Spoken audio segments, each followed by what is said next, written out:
a desarrollar el módulo de identificación de peligros y evaluación de riesgos. Qué gusto tenerlos aquí presentes a cada uno de ustedes. Me presento, soy Andrea Niño, soy magíster, especialista en sistemas integrados de gestión, salud y seguridad en el trabajo, medio ambiente, calidad, y me dedico a asesorar a las empresas para que cumplan los requisitos legales y apliquen las buenas prácticas relacionadas con prevención de riesgos, con todo lo que tiene que ver en normas ISO. Les doy una cordial bienvenida. Kiara, ¿cómo estás? Shirley, Xiomara, licenciado, Aldis, Yesenia, Trudy, Darla, Aldis, perdón, Adriana, Milagros, George, Fiorella, María del Carmen, Rubí, Lisette, Isela, Lady, ¿cómo estás? Buenas noches con todos. Qué gusto. Bueno, yo les comento el objetivo que tenemos hoy, la próxima clase, tenemos dos sesiones, cada sesión de 1 hora, es un tema muy amplio. La identificación de peligros y evaluación de riesgos es un tema muy amplio, así que voy a tratar de darles el mejor contenido posible. Igual cualquier consulta, cualquier pregunta que tengan, en las diapositivas está mi número telefónico o a través de él también si tienen alguna consulta, con mucho gusto. Este es un tema muy importante, sobre todo en el área que ustedes manejan, que es la salud ocupacional. Es un tema tan importante que la matriz CIPER es el corazón del sistema de salud y seguridad en el trabajo. Es que sin él no podemos avanzar, sin él no podemos prevenir, sin él no podemos identificar. Y es tan importante que la normativa lo hace estrictamente obligatoria. Y cualquier empresa que no tenga una matriz CIPER, una evaluación inicial de riesgos, es un incumplimiento muy grave que llevan a multas altas. Incluso puede cerrar una empresa cuando existe lamentablemente una paralización, puede haber una paralización de la actividad si la empresa no cuenta con la elaboración de una matriz CIPER. Incluso si hay un accidente mortal, que ojalá nunca lo tengan ustedes, puede haber una paralización de la empresa en su totalidad si se identifica que la empresa no cumple con medidas preventivas y no atendió de manera inmediata al trabajador, al contratista, al subcontratista que haya tenido un accidente en el puesto de trabajo.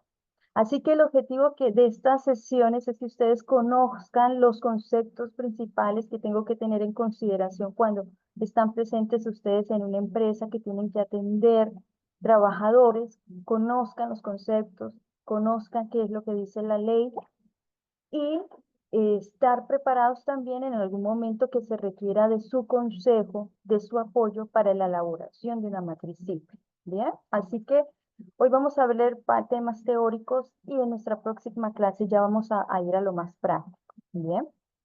Así que si tienen alguna consulta, pregunta, yo tengo aquí abierto el chat. Buenas noches con todos, aquí ya me están escribiendo. Y voy a empezar entonces a iniciar a compartirles la pantalla. Participen, miren que en la próxima clase o en esta clase yo hago preguntas, así que hay que estar atentos porque hago preguntas para que ustedes estén activos también porque es un tema súper interesante y a la vez también es un poco complejo, ¿no? Entonces, ya en breve les voy a compartir pantalla, denme unos minutos, por favor.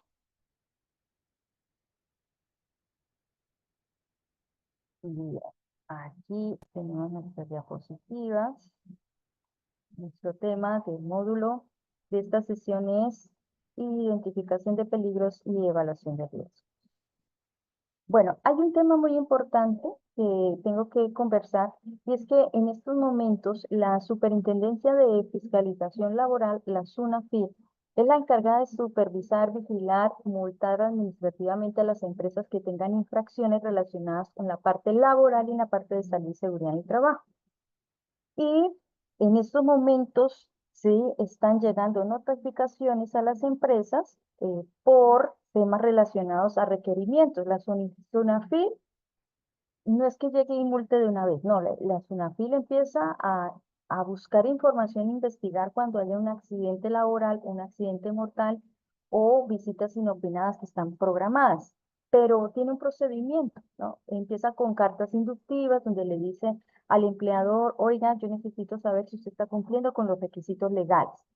Y uno de los requisitos legales es saber si la empresa tiene todo lo que dice la normativa. Realmente es muy amplia. La normativa legal peruana es una de las mejores normativas comparadas con Colombia, con Ecuador, comparadas incluso, puedo llegar a decir que con Chile, ¿cierto? Y es tan estricta la norma que tiene muchísima gestión documentaria y requisitos legales exigentes. Lamentablemente no todas las empresas lo conocen, no todas las aplican y solamente lo ven como una parte de un gasto y una parte de un documento que está exhibido y publicado, sobre todo la matricita. Quienes empezamos a iniciar este proceso de hacer una identificación y evaluación del riesgo, tenemos que tener en cuenta las siguientes consideraciones.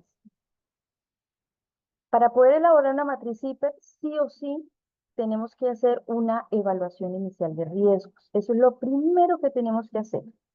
Pero para llegar a esa evaluación inicial de riesgos, tenemos nosotros que conocer la empresa. ¿Cuál es el sector? ¿No? Aquí en el Perú hay muchos sectores. Está el sector electricidad, sector eléctrico, sector minero, sector pesquero, agroindustria, construcción. Bueno, hay muchísimos sectores. Así que en el sector que usted llegue a estar, o en la empresa que llegue a estar, o en la empresa de salud donde usted esté trabajando, tiene que saber que no puedo hacer un copy y pegue de una matriz hiper. ¿Por qué? Porque las empresas son diferentes, tienen condiciones diferentes, hay puestos de trabajo diferentes, aunque sean algunas empresas similares, no todas las empresas tienen las mismas condiciones. Para eso tenemos que hacer una adecuada evaluación de riesgo. Entonces tenemos que escoger y saber qué empresa, primero que todo, a qué empresa pertenece, qué sector es. Anoten ahí, por favor, tomen nota porque esto no lo van a encontrar ni en las leyes ni en los libros. Bien. Pensamos nosotros que hacer una matriz es es, escribamos a los grupos de WhatsApp, por favor envíeme una matriz de construcción. No, eso no es así. Tenemos que ser nosotros responsables en conocer a la empresa y sobre todo empezar a identificar los peligros que están asociados a los puestos de trabajo. De eso se trata, identificar peligros, analizar qué riesgos tienen esos peligros, hacer una evaluación de riesgos y establecer controles. ¿Para qué me sirven a mí los controles? Pues porque estos peligros pueden llevar a una enfermedad ocupacional o a un accidente laboral o a una muerte de un trabajador, un contratista o subcontratista, si nosotros no tenemos medidas de control. Puede ser que usted esté en una empresa minera constituida, legalmente formalizada, tiene altos estándares de seguridad. Y usted va a llegar y va a encontrar que lo primero que hace en la empresa cuando la contratan es que la capacitan. ¿Y qué la capacitan? En los peligros asociados a su puesto de trabajo. ¿Cuáles son sus peligros? ¿A qué se va a dedicar usted? ¿Qué medidas de control tiene que tener en cuenta? ¿Qué obligaciones tiene con relación a los usos de equipos de protección personal? Esos son controles. Los controles que vienen a ser parte de la obligación tanto del empleador por implementarla, del trabajador por cumplirla y de nosotros, los que nos dedicamos a la prevención de que esos controles se implementen, se sigan evaluando, se sigan verificando, que se cumplan. Hay empresas que no tienen para comprar equipos de protección personal. Hay empresas que ven más la prevención como un gasto, ¿no? Pero es las circunstancias en las que viven actualmente las organizaciones. Puede ser que como no haya habido ninguna muerte, ninguna enfermedad, ninguna denuncia, no se tiene en consideración eso y por eso nosotros estamos acá para asesorar a las empresas de lo que nosotros hemos identificado. Las matrices CIPER se deben actualizar todos los años. No es que lleguen y queden ahí eternamente, no. ¿Por qué se deben actualizar? ¿Por qué? Porque siempre en una organización es un cambio. El peligro es dinámico, no es estático, cambia, se varía. ¿Varía por qué? Varía por las condiciones ambientales, por la temperatura, varía por los cambios o modificaciones que tenga la empresa, cambios de equipos, cambios de herramienta, nuevas tecnologías. Entonces, constantemente el peligro está variando. Ocurre un accidente, hay una investigación de accidente. Ok, ¿qué hicimos? ¿Qué controles? Tenemos que cambiar el hiper, implementar otros peligros que no estaban dentro de la matriz. Claro, ¿ve? Entonces, el peligro es dinámico, no es estático. Así que dentro de la normativa legal tenemos una parte muy importante, sobre todo en la normativa legal, que es la ley 29783, su reglamento, que es el decreto supremo 005 del 2012 TR, y tenemos, les voy a anotar acá, anótenlo porque es clave esta resolución, así que anoten, ya les voy a compartir la resolución. Esta resolución que les voy a compartir acá en el chat, un segundo, acá en el chat les voy a escribir esta resolución ministerial 050 del 2013, TR, TR significa trabajo. En esta resolución encuentran toda la estructura de cómo implementar un sistema de gestión, incluida la parte documental. Y en este decreto están todas las metodologías para elaborar matrices CIP, ¿ya? Ahí está. Anote. Ahí están tres metodologías. Pero si usted va en minería, minería tiene su propia metodología. ¿Qué metodología? ¿Ya? Entonces, si yo voy a minería, me tengo que acoger a minería. ¿Será que yo llego a una empresa de construcción y encuentro una metodología de minería? ¿Está bien? Claro que está bien. Está bien porque me puedo adaptar, se puede adaptar. Hay normativas sectoriales que no tienen metodología específica para hacer matrices CIP. ¿Será que yo estoy en una empresa de agroindustria y la metodología que utilizan es la 050 del 2013? ¿Está bien? Claro que está bien. Miren, con decirles que yo he hecho matrices CIPER en instituciones de salud, en centros de salud, utilizando la metodología de minería.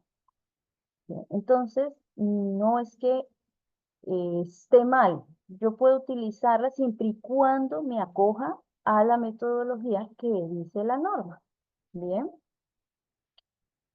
Bueno, les cuento que cuando empezó el tema de COVID-19, fue una transición también en las matrices hiper porque salieron cualquier cantidad de normativas y teníamos que actualizar las matrices hiper, incluir a COVID-19 dentro de las matrices hiper. ¿Todavía se sigue manteniendo? Sí, pues por supuesto. ¿Por qué? Porque igual no es pandémica, sino es endémica. Pero esto se aplica más a los centros de salud, al sector salud. ¿Por qué? Porque los centros de salud, los médicos, enfermeras o técnicos están expuestos a pacientes con posibles casos de COVID-19. O sea que sí, se mantiene, pero en los sectores donde los trabajadores tienen el peligro biológico, así se llama el peligro. Bien, entonces, teniendo en cuenta la normativa que yo tengo que tener, casi quedo sorda, en consideración, tengo que tener en cuenta también una palabra clave en la norma que está en el reglamento de la ley 29783. Es la definición de planificación de la actividad preventiva. Bueno, esto más que todo lo realizan los que ejecutamos el cumplimiento legal. Ustedes también pueden ejecutarlo y tienen que tener en consideración que es un concepto clave en la normativa que lo exige la norma. Las empresas deben demostrar planificación de la actividad preventiva, que son todas aquellas actividades encaminadas a los principios de prevención, de protección en los centros de salud para convertirse, a los centros de trabajo para convertirse en empresas preventivas y saludables. Y son varias actividades que dice la norma, como realizar exámenes médicos ocupacionales, realizar todo lo que es investigaciones de accidentes, realizar inspecciones, realizar programas de salud ocupacional, programas de seguridad y salud en el trabajo, realizar todo lo que es monitoreos ocupacionales, ergonómicos, psicosociales. Bueno, hay una serie de actividades que lo indican la norma y eso se le llama como la planificación de actividades preventivas. Todo lo que dice la norma, cómo lo ejecutamos, cómo lo lleva la empresa, quiénes son los responsables, quién deben hacerles el seguimiento, ¿no? Y también, pues, hablamos de los programas de capacitación. Esto tiene que ver con la planificación de la actividad preventiva. Y una de las partes importantísimas de la planificación de la actividad preventiva es la elaboración de identificación de peligros y evaluación del riesgo sobre el tema que vamos a tratar hoy. Entonces, los conceptos importantes que yo tengo que tener en consideración son estos. ¿Qué es un peligro? ¿Qué es un riesgo? Son dos conceptos que tienen relación, pero son diferentes. Cuando nosotros hablamos de peligro en las matrices CIPER, bueno, yo les decía que yo tengo que conocer primero la empresa, ¿no? La empresa significa conocer el manual de funciones. Importante, el manual de funciones para poder elaborar la matriz CIPER. Ay, pero la empresa no tiene manual de funciones. ¿Cómo hago? Pues primero tiene que saber cuántos puestos de trabajo hay, el nombre del puesto de trabajo, a qué proceso pertenece, a qué área pertenece ese puesto de trabajo y qué función. Las funciones de un puesto de trabajo, de un cargo. Si yo soy conductor de ambulancia, ¿cuáles son las funciones? Recoger a la víctima, llevar al paciente, dejarlo en emergencia, no sé, llevarlo. No, el conductor tiene varias funciones, ¿cierto? Estas funciones, nosotros cada vez que tenemos una función, tenemos que identificar peligros a esas funciones. Si yo soy enfermera, Si yo soy enfermera, ¿cuáles son mis funciones? Depende del área, ¿cierto? No todas las enfermeras tienen las mismas funciones, tienen diferentes funciones. Una puede ser que sea administrativa netamente, no está expuesta a ningún contacto, a ninguna muestra, es administrativa. Entonces, las funciones de la enfermera administrativa van a ser diferentes a las funciones de una enfermera que sí está, por ejemplo, atendiendo pacientes, llevando muestras, brindando primeros auxilios, atención de emergencia, ¿cierto? Así que estas funciones de enfermeras o enfermeros que están en emergencias tienen identificación de peligros que pueden ser más altos los peligros porque están expuestos a riesgos que pueden llevar un riesgo es una consecuencia. El peligro, por ejemplo, de una enfermera es el más alto que puede tener es el biológico. ¿Por qué? Porque está expuesto a virus, a bacterias, a contagios de VIH y de alguna enfermedad. Y si el centro de salud le proporciona controles estrictos, o le da o la capacita o lo capacita, controles estrictos, como procedimientos de bioseguridad, equipos de protección personal que tienen que ver con peligro biológico, guantes, careta, mascarilla, mandil, todo lo que es la protección adecuada, entonces el peligro es alto, está protegida, está presente el peligro, tenemos controles, hacemos vigilancia, seguimos capacitando y mejoramos los controles. Entonces, ese peligro puede tratar de tender de ser alto a un peligro medio. ¿Por qué? Porque hay controles.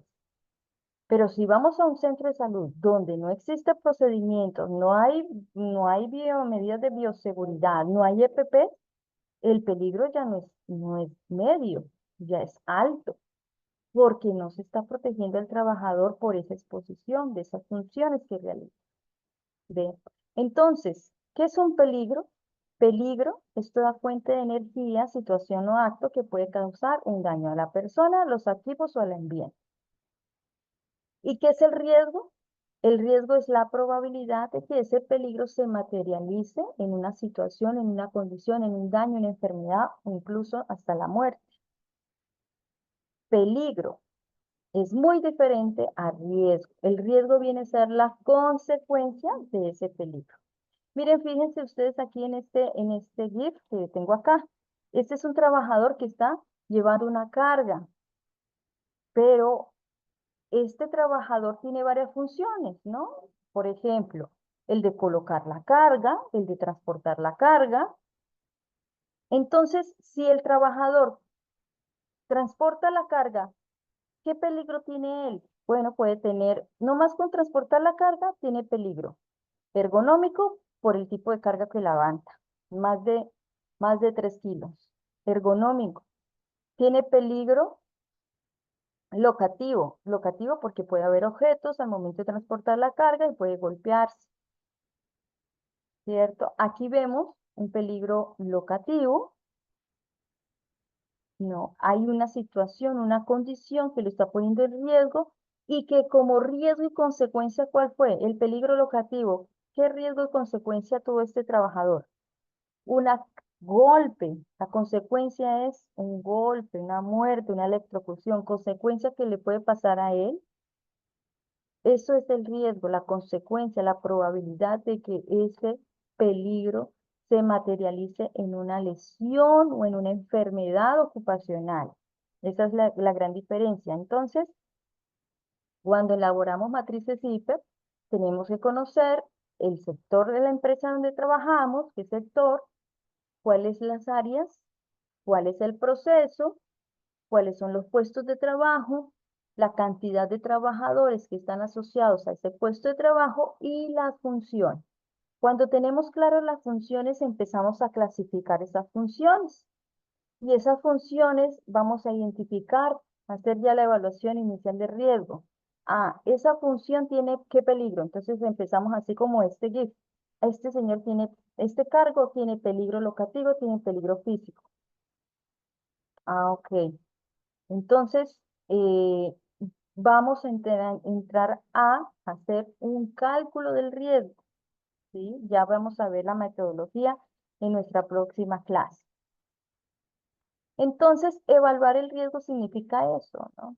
Es el proceso que se hace antes de elaborar una matriz CIPER, donde hacemos evaluaciones iniciales de los puestos, las funciones y empezamos a identificar los peligros asociados al puesto de trabajo. Bien, aquí vemos entonces la clasificación de los peligros. Esto es muy importante porque cuando ustedes tienen claro estos dos conceptos de peligro y riesgo, ya lo demás es metodología, es cálculo, ¿ya? Bien, entonces en el Perú, pues, ¿qué les puedo decir? Según la normativa en la resolución ministerial 050, le encontramos estos conceptos. No es que yo me los haya inventado. En otros países son muy similares. Por ejemplo, en Colombia, el peligro mecánico lo llamamos peligro biomecánico, que viene a ser lo mismo. En Colombia, por ejemplo, los peligros ergonómicos tenemos en consideración también todo lo que tiene que ver en el ambiente. Aquí no, solo vemos la parte de la resolución 375 que me da unas indicaciones. Así que la clasificación de los peligros están considerados, anoten, peligro físico, peligro químico, peligro disergonómico, peligro psicosocial, peligro biológico, peligro locativo y peligro eléctrico. ¿Por qué yo he colocado aquí naturales, no? ¿Por qué? Ah, bueno, es que además de naturales existen fuera de estos peligros. Fíjense que no está ni en la ley 29783, ni en su reglamento, ni en ninguna otra ley, pero sí está en una normativa que tiene que ver con plan de contingencia. En la normativa para elaborar planes de contingencias, que nos hace una recomendación sobre las vulnerabilidades que puede tener una organización. ¿Cómo se hace un plan de contingencias? Un plan de contingencias se debe hacer en base de vulnerabilidades que vienen a ser como las amenazas que tiene una organización que puede ocasionar un, una situación de emergencia. ¿Bien? Entonces, yo siempre lo he considerado dentro de las matrices de las empresas que he asesorado y se los digo ¿por qué? Porque a veces no se considera dentro de una matriz hiper las amenazas y representa un peligro para la empresa cuando no se considera. Entonces, no lo veamos, digámoslo así, los conceptos que yo les voy a decir sobre las amenazas no son considerados como peligros, sino como amenazas. Ya les voy a enseñar cuál es la clasificación de las amenazas, pero primero vamos a ver en qué consiste cada uno de los peligros. Esta información va a estar trasladada a una matriz, que es un cuadro Excel que se prepara con toda la información que yo les estoy proporcionando. Entonces veamos el primer peligro, que es el peligro físico. Bueno, es cuando un trabajador, un contratista, un subcontratista está expuesto a varias situaciones. Un peligro físico son varias condiciones. Por ejemplo, cuando un trabajador está expuesto al frío, al calor, a temperaturas extremas. Por ejemplo, estamos en temperaturas extremas. Si un obrero tiene como función, no sé, preparar el cemento, vertir el cemento, puede tener varios peligros, no solamente esa función. Por ejemplo, en esa función tiene peligro químico, porque está expuesto al cemento. El cemento es un químico. Y si no hay medidas de protección, puede haber una situación como dermatitis, como exposición a este producto al cemento, alguna irritación en los ojos. Eso es un riesgo, una consecuencia. Pero a la vez, este trabajador está al rayo del sol, al mediodía, rayo del sol, y como riesgo y consecuencia, ¿qué puede haber acá? Una probabilidad de una enfermedad ocupacional cuando no existen controles de prevención. Bien, entonces veamos que este trabajador está expuesto no solamente al peligro físico, sino también al peligro químico, con una sola función. Mire, una sola función puede tener varios peligros. Bien, humedad. He conocido trabajadores que lamentablemente por más de 10 años han estado expuestos a la humedad y han tenido ya enfermedades ocupacionales, sin declararse enfermedad ocupacional, porque la humedad genera, ustedes saben que genera situaciones y complicaciones en los pulmones. Y ya es una enfermedad ocupacional. Por más de muchísimos años he tenido el caso de un trabajador que no y tenía dificultad a respirar. ¿Por qué? Tantos años, 10 años expuesto a la humedad en un lugar sin ventilación, todo el día, toda la noche, sin medidas de control, sin hacerles exámenes médicos ocupacionales para detectar a tiempo, para prevenir. Así es. Radiaciones también. Ejemplo, ¿los profesionales de la salud están expuestos a radiaciones? Sí, claro. Aquellos trabajadores, por ejemplo, las radiaciones son de dos tipos. Las radiaciones ionizantes y las radiaciones no ionizantes. Las radiaciones ionizantes son las radiaciones gamma, los rayos X son radiaciones ionizantes. Los profesionales de la salud que se dedican a sacar rayos X, ¿no? Las radiografías que tienen exposición a rayos X, tienen como consecuencia mutaciones en la genética, en el genoma, y esto es una consecuencia de la exposición de los rayos X. Así que existe una normativa que salió hace muchos años incluso, en la cual los trabajadores que estaban expuestos a este tipo de radiación tenían la obligación del empleador de darles mayores días de vacaciones por este tipo de exposición.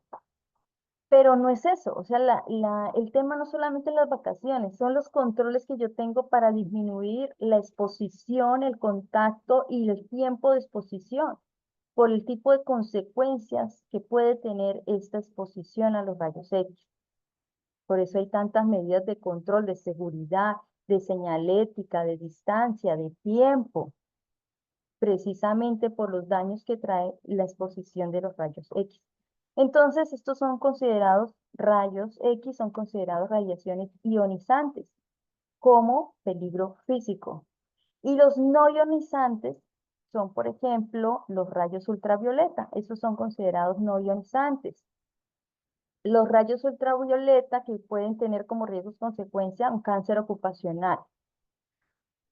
En esta consideración también, por ejemplo, los rayos no ionizantes son aquellas radiaciones que genera la soldadura. El soldador está expuesto a radiaciones no ionizantes. Por eso es que tiene que usar una careta especial, disminuir el tiempo de exposición, utilizar la careta, precisamente porque esto puede causar una lesión ocular. Y también, pues obviamente, el soldador está expuesto a peligro químico por la inhalación de polvos minerales generados por el vapor que genera esta radiación. Veamos entonces el peligro locativo. Como ustedes pueden ver en la imagen, en esta imagen pueden observar. ¿Cómo están? ¿Bien? No hay preguntas. ¿Todo bien? Miren esta imagen.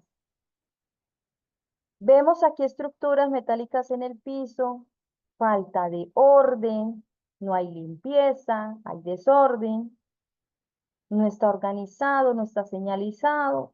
Este es el caos, la madre de todos los caos. Bueno, a esto se considera peligro locativo. Peligro locativo se considera, ejemplo, falta de orden y limpieza, es peligro locativo. Caídas al mismo nivel o diferente nivel. El personal de limpieza puede tener caídas al mismo nivel, a diferente nivel. Los trabajadores que hacen trabajos de construcción en alturas tienen caídas a diferente nivel. Esos son peligros locativos. Cuando se trabaja en espacios confinados donde no hay mucho espacio, también se puede considerar peligros locativos, donde puede haber existir la probabilidad de ya hablamos de falta de orden y limpieza, ¿sí? Son peligros locativos. Entonces, esto puede tener como riesgo consecuencia caídas, fracturas, golpes, luxaciones. Estas pueden ser algunas consecuencias. Voy a borrar acá. Listo. Vamos al siguiente peligro. Vamos a hablar del siguiente peligro. Ya, aquí tenemos el peligro mecánico. Seguramente ustedes probablemente han tenido que atender situaciones de emergencia cuando los trabajadores tienen cortes, amputaciones, y esto es generado por los peligros mecánicos. El peligro mecánico es cuando el trabajador está expuesto a un conjunto de factores que pueden dar lugar a lesiones donde está en cercanía con partes mecánicas, rodantes, máquinas, herramientas, elementos cortopunzantes en agroindustria, por ejemplo. En agroindustria, bueno, en algunas empresas que he asesorado, han sufrido cortes con machetes, con el cuchillo, ¿no? Porque tienen que cortar la planta o tienen que extraer la fruta. No, estos pueden ser considerados peligros mecánicos por el uso de herramientas cortopunzantes. Entonces se consideran peligros mecánicos. Algunos otros accidentes, pues lamentables, ¿no? Donde muere atrapado el trabajador por piezas en movimiento. Lamentable, ¿sí? ¿Pero por qué? Porque no hay medidas de control. No están protegidas las piezas en movimiento, no hay guardas de seguridad, no está capacitado el trabajador o se le da una instrucción a un trabajador que no conoce el procedimiento, no hay una tecnología, un sistema de parada, de emergencia. ¿Sí? Entonces son estos factores en los cuales por falta de controles de ingeniería se ocurren estos accidentes de tipo mecánico. Tenemos los accidentes de tipo eléctrico. Bueno, aquí hay tres factores de tipo eléctrico. Está el peligro eléctrico cuando un trabajador puede tener un accidente. Sí, este tipo de accidentes pueden llegarse a ser mortales o tener un riesgo de consecuencia de quemaduras de segundo, tercer, cuarto nivel, cuarto grado. Entonces, ¿qué es lo que pasa con el peligro eléctrico? ¿Dónde está ubicado? Hay condiciones de peligro eléctrico. Máquinas dispensadoras, peligro eléctrico. Subestaciones eléctricas, peligro eléctrico. Interruptores, peligro eléctrico. Cables aéreos, peligro eléctrico. Cables subterráneos, peligro eléctrico. Interruptores, es decir, que pueden provocar o tener riesgo como consecuencia al trabajador una electrocución. Entonces, esto ocurre cuando hay condiciones que son inseguras.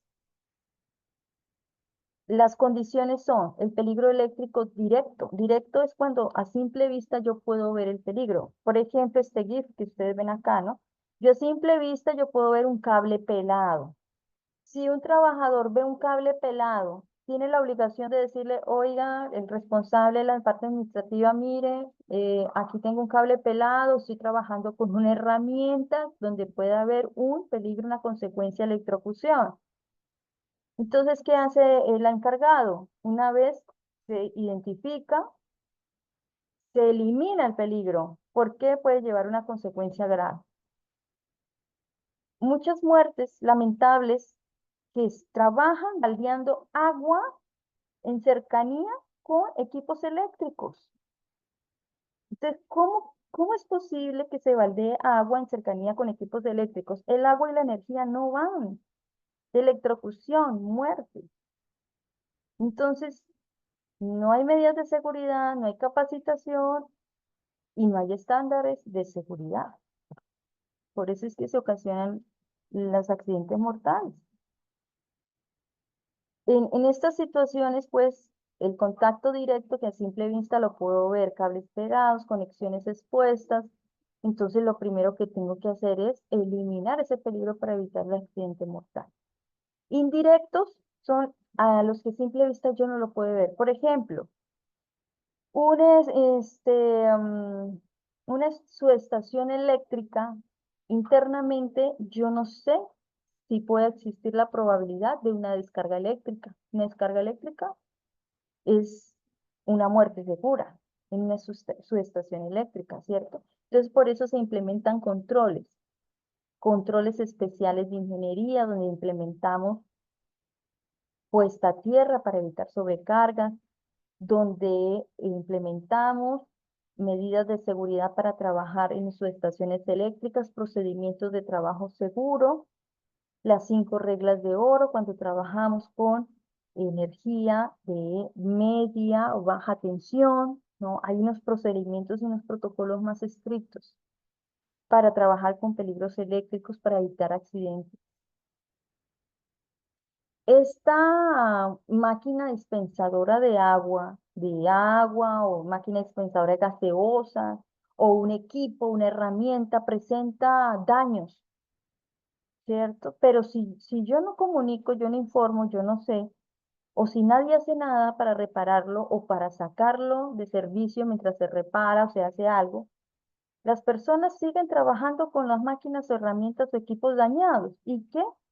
No hay mantenimientos, por eso es que ocurren los accidentes mortales con sobrecarga, porque no hay mantenimiento, no hay prevención, no hay seguridad, no se comunica, no se actúa, no se implementa medidas de inmediato.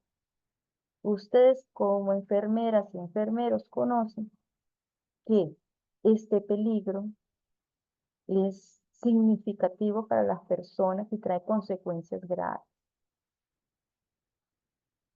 Bien.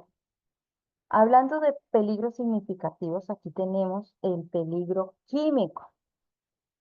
Bien, el peligro químico es cuando los trabajadores están expuestos a humo, a nieblas, a materiales, a productos químicos que por su composición y material físico, químicas o toxicológicas pueden representar un riesgo, una consecuencia en la salud de los trabajadores. ¿Cuál es esa consecuencia? Intoxicación, muerte. todo lo que tiene que ver con daños relacionados a la sensibilidad, a la irritación, puede ser cancerígenos, pueden ser mutágenos, algunos son tan tóxicos que pueden llevar a la muerte. Entonces, las empresas, cuando identifican estos peligros en sus puestos de trabajo, tienen que tener y cumplir una serie de controles. Dentro de esos están la clasificación adecuada del material peligroso, la, la almacenamiento de acuerdo a las compatibilidades, las medidas de control en caso de fuga, derrame, inhalación, la preparación de atención ante una inminente intoxicación, traslado de víctimas, todos son procedimientos que son controles que tienen que ver con antes, durante y después de alguna exposición. Eso también está dentro de un plan de contingencia. La identificación de estos peligros químicos a través de hojas de seguridad. Entonces, si ustedes están expuestos, por ejemplo, en una empresa de agroindustria que utiliza amoníaco, todos los trabajadores tienen que conocer cuál es ese peligro. Todos tenemos que estar preparados ante una fuga del amoníaco, qué hacer en caso de fuga, derrame, primeros auxilios, lucha contra incendios. Y eso lo encontramos en las hojas de seguridad y lo encontramos en la guía GRE, que es la guía de respuesta ante emergencia, que está actualizada. El año pasado se actualizó la guía GRE del 2024, incluyendo, algunas de esas actualizaciones tienen que ver con el cambio climático, la exposición de algunos productos químicos con una exposición superior a las temperaturas, cambio climático. Entonces, si yo quiero atender un trabajador que está expuesto con amoníaco, tengo que saber, dentro de esta guía de respuesta ante emergencia, cuál es la atención de primeros auxilios. Si está expuesto a otro producto, contacto dérmico o contacto con los ojos de un producto químico, entonces tengo que saber qué hacer ante una situación. Por eso que cuando hay productos químicos en una empresa siempre hay un kit antiderrame y también hay lavatorios de ojos en caso de contacto con los ojos y hay unas duchas también con relación a la seguridad y limpieza, desinfección de los trabajadores.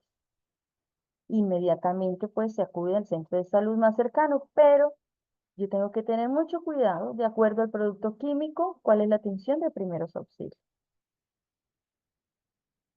Bien, aquí tenemos pues los peligros biológicos. Aquí voy a hacer una aclaración muy importante porque a veces nos confundimos, ¿ya?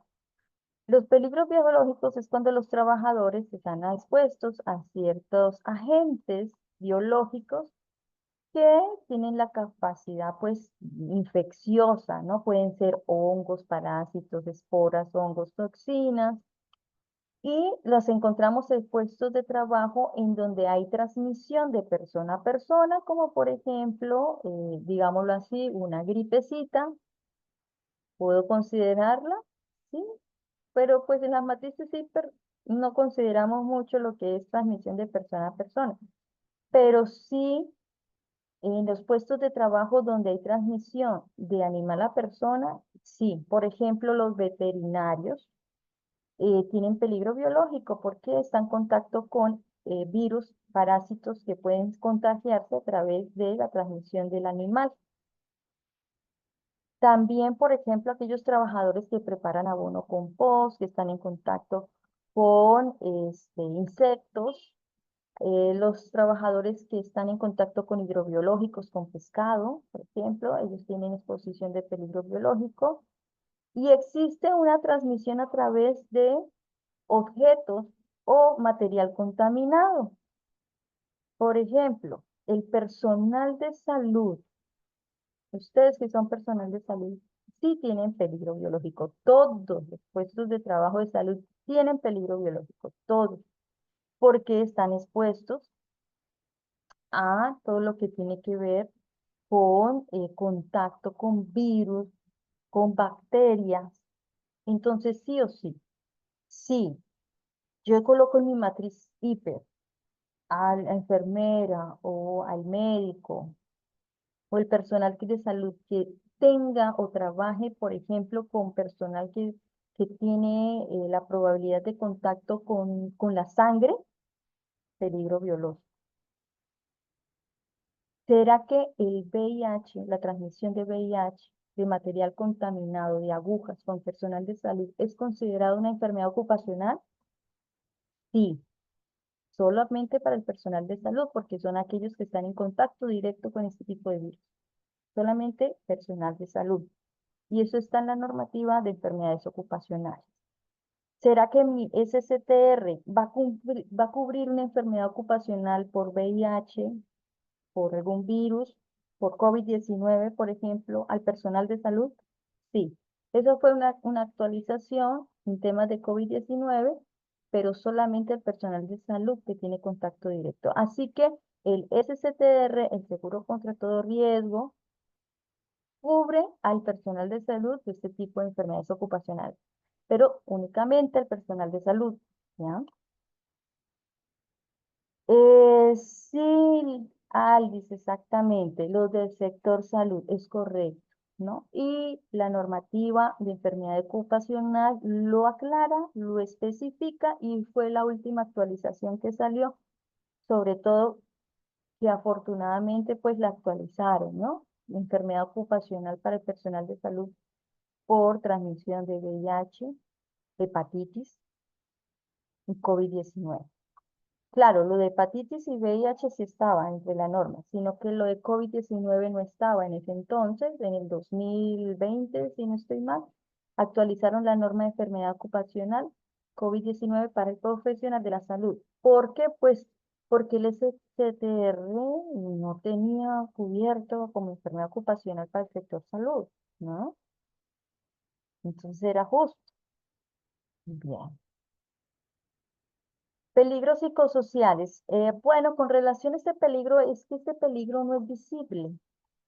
Y miren, lamentablemente es un tema muy delicado aquí porque hay muchas personas que están sufriendo en estos momentos temas relacionados a la salud mental por la carga laboral, ¿no? Acuérdense que para yo declarar una enfermedad ocupacional, el médico ocupacional tiene que hacer una investigación, eso lo vamos a ver, investigación de incidentes de enfermedades ocupacionales. Tiene que haber una exposición por el puesto de trabajo. Entonces, ¿qué es lo que hacemos para poder identificar si un puesto de trabajo tiene peligro psicosocial? Entonces, tenemos que entender que el peligro psicosocial es cuando una persona tiene como riesgo y consecuencia estrés laboral, malestar físico, psíquico que sufren algunos trabajadores por el resultado de, por ejemplo, el hostigamiento laboral o el hostigamiento sexual o una mala organización en el puesto de trabajo, un mal liderazgo y que se origina de el trabajo, ¿no? Porque una cosa es el trabajo y otra cosa es lo que vive la persona en su hogar, ¿no? En el trabajo, generado del trabajo. Entonces, emocionalmente yo no estoy bien, no me siento bien, no me siento a gusto. Entonces, hay muchos factores, que falta comunicación en la empresa, que empieza el proceso de depresión, ¿no? De falta de conectividad o falta de conexión, porque me siento que no hay una empatía en el puesto de trabajo. Y son factores que afectan, incluso pueden llevar a un accidente laboral. Así que para poder como controles este peligro psicosocial, existen varias herramientas que la primera es el examen médico ocupacional, ¿no? Nosotros, antes de contratar a un trabajador, tenemos que hacer un examen médico ocupacional en el cual se le hace una evaluación médica para saber cómo ingresa el trabajador y dentro de esa evaluación médica está la evaluación psicológica. Uy, si supieran todo lo uno, o sea, la parte psicosocial está, lamentablemente estamos un poquito mal en esta situación porque hay muchos factores que estamos viviendo actualmente. Entonces esto pues lo prepara, lo elabora un psicólogo, ¿ya? ¿Nosotros podemos ayudar en la parte psicosocial? Sí. pero solo hasta un punto. Por ejemplo, cuando hacemos evaluaciones, monitoreos psicológicos, ¿no? Un ejemplo, ¿en qué punto podemos llegar? Porque ya lo demás lo hace el psicólogo. Nosotros organizamos al psicólogo, ¿no? Pues yo lo he hecho en el equipo con una empresa, el área de salud lo hemos organizado. Entonces, ¿qué les dije al área de salud? Que eran enfermeras.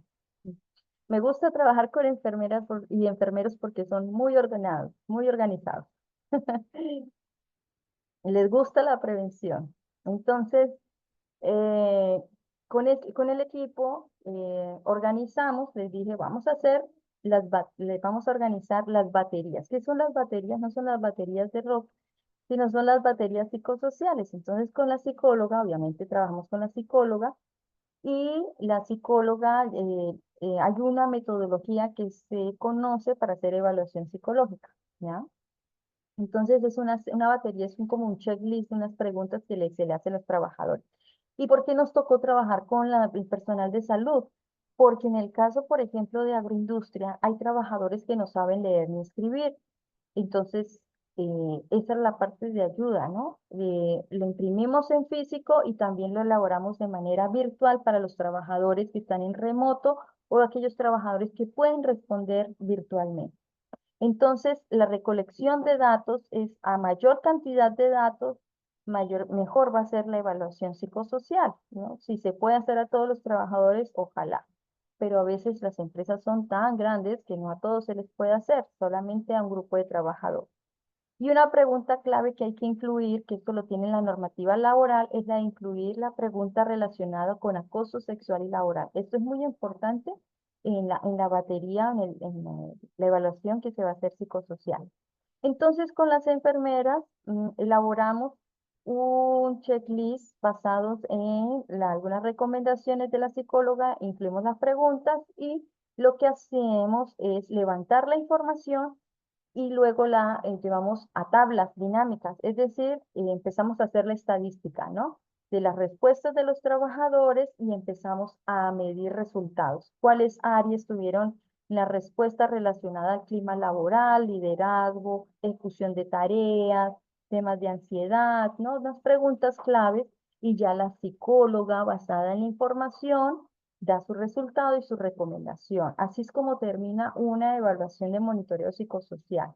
Entonces es una información muy valiosa. Ahora, si ustedes van a hacer esto con la psicóloga, tengan en consideración lo siguiente. ¿Por qué me pasó? Me pasó. La primera vez que hicimos con los trabajadores no responden con la verdad y tuvimos que volver a hacer las evaluaciones. ¿Y cómo me di cuenta que no responden con la verdad? Porque todos respondieron lo mismo. Y, y resulta que pues cogieron a un compañero y el compañero se empezó a leer las encuestas. Entonces, ¿cómo íbamos a hacer una evaluación psicosocial con esos resultados que no eran objetivos? Imposible. Entonces tocó uno por uno ayudarlo a responder y luego toda esa información la llevamos, tanto la que se hizo virtual como se unieron los datos de manera manual, ¿no? Y bueno, sí, pues ahí obtienen ustedes información que los trabajadores no dicen, no comunican por temor a ser votados, ¿no? Y eso es muy importante al momento de recolectar la información, darles y brindarles la seguridad que esta información es para mejorar, no para criticarlos ni para que sean votados del puesto de trabajo. Entonces, estas son las recomendaciones que yo les doy con relación a los monitoreos psicosociales. Ya la psicóloga se encarga de dar las recomendaciones respectivas en su informe. Bueno, el peligro ergonómico. También he trabajado a la par con el área de salud ocupacional en la elaboración de monitoreos ergonómicos. Esto lo maneja el área de salud, es muy importante. ¿Qué es ergonomía? Ergonomía es la ciencia que estudia la interacción del ser humano con la herramienta, con el equipo, con los movimientos, con las distancias. Y también estudia la parte de el bienestar que tiene el trabajador en el puesto de trabajo. La ergonomía Ergonomía es facilitar, organizar, mejorar las condiciones ambientales, ergonómicas, como su nombre lo dice. Evalúa también los movimientos que tiene el trabajador. Evalúa los movimientos estáticos cuando está quieto. Por ejemplo, aquí tenemos a un trabajador en la silla realizando actividades todo el día sentado. Entonces, ergonomía estudia la posición, el movimiento, los tiempos, la iluminación y nos enseña a través de un monitoreo ergonómico, cuando identificamos algún factor que puede alterar o tiene como consecuencia, cuando un puesto de trabajo es disergonómico, es lo contrario de ergonómico. Cuando un puesto de trabajo es disergonómico, trae como riesgo consecuencia trastornos musculoesqueléticos, dolores de espalda, lumbalgias crónicas, lesiones osteomusculares, cansancio físico, tensiones. ¿Ya? Por eso es que ustedes eh, pueden ver algunos de los trabajadores que piden incapacidad y esto es debido a que no están realizando su levantamiento de carga adecuado, hay hernias, ¿ya? Por eso precisamente, por eso es que tenemos que hacer monitoreos ergonómicos, capacitar a los trabajadores en levantamiento de carga adecuada, diseñar un puesto de trabajo adecuado, con la silla adecuada, porque esto trae molestias, lumbalgias, dolores de espalda, incapacidades en los puestos de trabajo. Y cuando identificamos peligro ergonómico, las medidas de control es diseñar un puesto adecuado de trabajo de acuerdo al monitoreo ergonómico. Esto también lo trabajamos con el área de salud y levantamos la información. Es que para hacer monitoreo ergonómico son varias metodologías. Por ejemplo, no, existe una metodología rosa para hacer monitoreo a los trabajadores administrativos, todo lo que es administrativo. Pero existe un método REVA, que es una metodología para evaluar trabajadores que levantan carga, para ver levantamiento, distancia, dimensiones, ángulos, tiempos, y toda esa información se lleva a cabo, se realiza el monitoreo y se le presenta a la empresa un resultado para saber cómo está, cómo se puede mejorar. Bien, aquí tenemos entonces, hoy les voy a quitar unos minutos, ¿ya? Sé que tenemos clase hasta las 8, pero voy a quitarles unos minutos, un ejemplo acá. Este camión es un camión de minería que transporta material mineral. Y pues este trabajador, su puesto de trabajo es conductor. El conductor está expuesto a varios peligros. Está expuesto a peligros y amenazas. Peligros como cuáles: ergonómico, puede ser por el tiempo de exposición, vibraciones, peligro físico, puede estar expuesto a temperaturas extremas, peligro químico puede ser polvos, humo. El polvo es un peligro químico. Si existe la probabilidad de una enfermedad de este trabajador, sí se debe considerar peligro químico. Está expuesto a peligro mecánico, ¿no? Vamos a considerar el peligro mecánico, las llantas. Si un trabajador, por ejemplo, estaciona su auto, se baja y no hay un control sobre el movimiento del carro, puede haber un accidente mortal, ¿ya? ¿Y qué tipo de amenazas puede tener este trabajador? De tipo técnico, como por ejemplo un accidente de tránsito. De tipo natural, por ejemplo un derrumbe. Esa es una amenaza, un derrumbe por las condiciones climáticas. Bien, entonces así nosotros, este es un ejemplo de cómo identificamos peligros asociados al puesto de trabajo. Bien, vemos también que hay algunos factores del cambio climático que traen efectos directos a la salud de las personas. Por peligro físico, ¿no? Las temperaturas extremas, olas de calor trae deshidratación. Entonces, ¿qué controles implemento en la empresa? Las empresas de construcción tienen obligatoriamente tener un sistema de hidratación, ¿no? Protección a las radiaciones, cambiar el tiempo de exposición, la hora de exposición, los tiempos, disminuir los tiempos de exposición.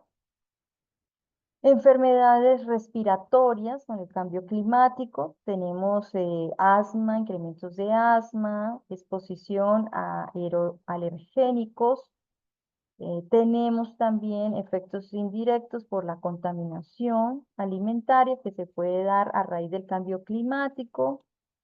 Tenemos otras enfermedades transmitidas por contaminación del agua, enfermedades por vectores.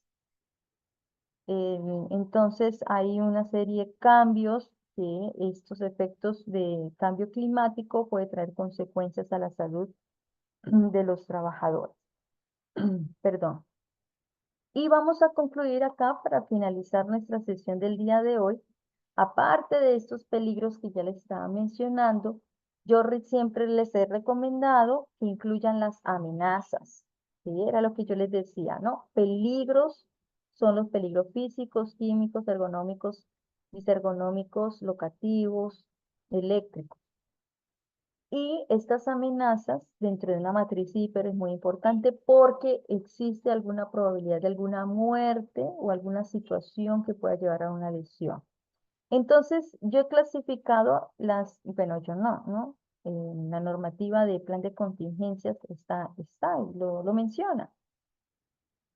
Y he incluido también COVID-19 como una amenaza por ser pandémica o endémica. En este caso estamos endémica, ¿no? Entonces sí, por el tema de los trabajadores que están expuestos, los trabajadores que están expuestos a la salud. Entonces lo considero como amenaza o como peligro biológico, ¿ya?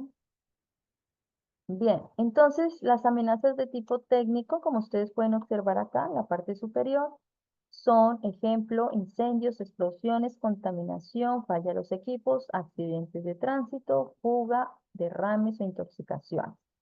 Las amenazas de tipo origen social es cuando la empresa, los trabajadores están expuestos a atentados, que es lo que estamos viendo actualmente, terrorismo o asaltos. Entonces, lo tenemos que incluir dentro de la matriz hiper, claro, no es, está sucediendo y tenemos que saber qué hacer, establecer control. Las amenazas de origen natural, que el cambio climático y todo lo que estamos viviendo se van a presentar sí o sí, o sea, no es que nunca suceda, van a suceder y siguen sucediendo. No lo tenemos, no sabemos cuándo, pero sucede como sismos, terremotos, inundaciones, deslizamiento de tierra, tsunamis, erupciones volcánicas según el lugar. Y para todo este tipo de amenazas, pues existen controles. Están los planes de contingencia, los entrenamientos a las brigadas de emergencia para saber qué hacer antes, durante y después. Está todo lo que es relacionado también a procedimientos, protección del trabajador. Por ejemplo, cuando existen amenazas de tipo de origen social, ¿no? No podemos dejar a la deriva a los trabajadores, tenemos que saber qué hacer, ¿no? Entonces, incluye también atención de primeros auxilios. Bien, no sé si hasta aquí tenga alguna pregunta, alguna consulta. Voy a dejar de compartir un segundo, voy a tomar una captura de los presentes para tener como evidencia. No sé si tengan alguna pregunta, alguna consulta. ¿Está todo conforme? Un momento. A ver, ¿alguna pregunta? Uy, están todos callados. ¿Qué falta? Es- ¿Falta café? ¿Alguna pregunta? Ah, María del Carmen, gracias. Ahí me contestó María del Carmen. Dice que todo bien. Ah, bien, bien, todo claro. Eso me preocupa. No está bien. Entonces, en nuestra próxima clase, si no estoy mal, creo que es el domingo, vamos a ver cómo se elaboran las matrices Zipper. Hoy fue más que todo concepto. Y ya en nuestra próxima clase vamos a ver matrices Zipper. Y voy a mostrarles cómo se elabora una matriz Zipper para madres gestantes, que no lo hacen en la empresa y es obligatorio. Y también si alcanzamos una matriz Zipper para trabajos remotos. Bien, así que no es que tenga mucho tiempo, pero voy a utilizar parte de su tiempo para avanzar. Entonces nos vemos en nuestra próxima clase. Muchísimas gracias por la atención. Muy buenas noches, cuídense mucho, bendiciones. Buenas noches. Gracias.